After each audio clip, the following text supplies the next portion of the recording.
A babysitter is behind bars as the family of a murdered 3-year-old boy is still trying to figure out what happened to him. Armani Lyons was shot in the head Easter morning at an apartment in southwest Atlanta. Police have confirmed a second suspect is still on the run. Fox 5's Angelique Proctor has the latest on this heartbreaking case. Angelique? Well, good evening to you, Courtney. Atlanta police say both of the murder suspects that they talked to following the death of this 3-year-old lied to investigators about what happened. One of those suspects, a 71-year-old babysitter, came here to the Fulton County Jail and waived her first court appearance. Oh, I know my baby didn't deserve this. He should have been running around right now, enjoying this weather.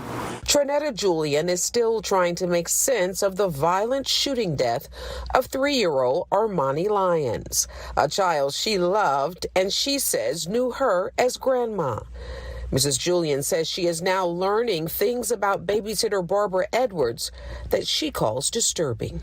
It was so many things I'm finding out now. It's too late. Too late.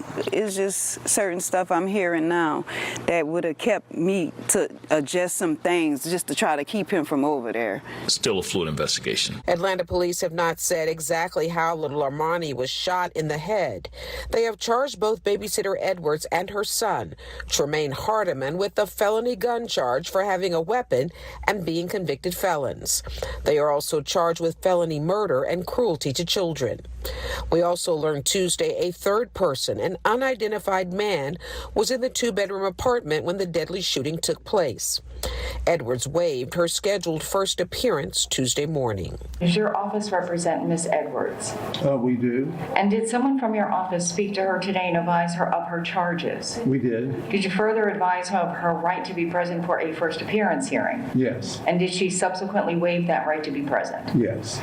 You have questions I want to know answers to as well. And Atlanta police are still trying to piece all of this together. They say they are still looking for suspect Hardiman. They are also looking for that third person that was inside the apartment at the time of the shooting. That is the very latest from the Fulton County Jail. Angelique Proctor, Fox 5 News. Angelique, thank you.